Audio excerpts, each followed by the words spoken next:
Kasper Rorsted.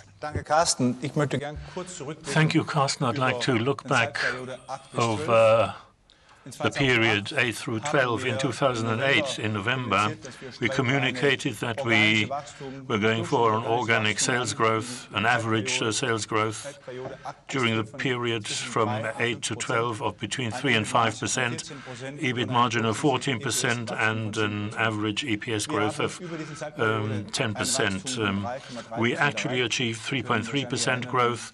I'm sure you couldn't remember 2009. The organic sales growth was negative because of the economic crisis. EBIT margin of 4.1 and EPS growth on average over these 4 years of 14%. So this means we achieved all our financial targets. We consistently pursued our strategic priorities, and as a result of that, we made major progress, not only structurally, but also culturally within the company. And please let me pick out a few highlights. Profitability has been increased from 10.3 to 14.1%, 380 basic points. That leads to the 14.1% increase. Net working capital has been more than halved from 11.7 to 5.2%. Net debt has been minimized from 3.7 billion or 3.7 have been paid back in that period of time. Shared services have been clearly developed with Bratislava, Manila and Mexico as locations for these service centers. And we now have more than 1,500 employees in shared services. In 2016, we want to have more than 3,000 employees. Processes have been standardized and digitized. That is to say, less complexity of more than 20,000 business processes. We have gone down to 2,200, and we want to reduce the entire company to 800 processes. Our production network has also been consolidated and to some extent shifted. We've got a net of 60 factories fewer, but the factories have become clearly larger. We've got a 30 million amount invested in production plants, so we want to go for larger production plants, and we want to go to where our markets are. As far as innovations are concerned, we had an increased focus in this area, and we continue to do so. We can only win against competitors with new products in the market, and I'm convinced that in the last few years we launched some very successful products in the market, and that's one of the reasons why we've become so successful. We've reduced the brands from 1,000 to 400, and the target for 2016 is to be at about 250. The top 10 brands generate 44% of total sales, and through this reduction, we can clearly put more money into the media support of these fewer brands. Our portfolio has been continuously optimized.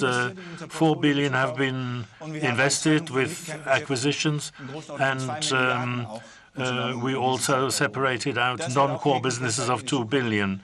And this will be characteristic of Henkel. We will continue to buy companies. For example, we bought the detergents business of PC Kostens in Poland. So we will continue to have acquisitions and also divestments.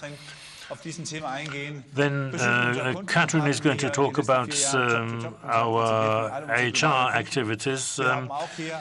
And we now have a global lighthouse, that is to say, for our beauty care division, we've got a global customer center, which was opened in September, and so far we've got 50 global customers whom we invited and who can see what does Henkel stand for globally, what sort of customers do we have, what have we got in our innovation pipeline. So it's not just new products, but also understanding the behavior of customers. So we've done a global shopper study with more than 15,000 consumers in order to understand how buying decisions are taken. And this know-how is then communicated to our trading partners to make sure that our products are optimally positioned. We also made major progress with digitization, not only in the market of our products, but also in the exchange with our consumers. Then the so-called soft sides have been looked at. In 2010, we changed our vision and values and globally launched this. By now, we've got a very similar culture globally. This is our target, and our corporate culture has been further developed. We want to send a clear message to our employees. What does Henkel stand for? What can you expect from Henkel? And conversely, what do we expect from our employees? We made progress in terms of our performance culture. This means performance and incentives are clearly linked, and you also see this in the fact that we are capable of promoting many people from inside. Between 80 and 90, we've had only promotions from within, and there are not many DAX companies that had 4 promotions on board level in 1 year. So we clearly train our people either by sending them abroad, and that can also be in Düsseldorf, I know what I'm talking about, or we send our German employees to Shanghai or to the United States. And we also use the elite colleges all over the world in order to further train our executive staff. Then diversity, we've got a women's share of 31%, and we continue to strive for an improvement here. But of course, quality must be in the foreground. Nobody is promoted at Henkel without looking at qualification and nationality. Here in Düsseldorf, we've got more than 15 nationalities, which means Henkel is a very global company, and also in terms of management is a very globally organized company. All these measures can be found again in the market capitalization. I've taken market capitalization. I started where we announced our triangle and announced our targets in London on the 6th of November 2008, where the market capitalization of our company was about 8.7 billion.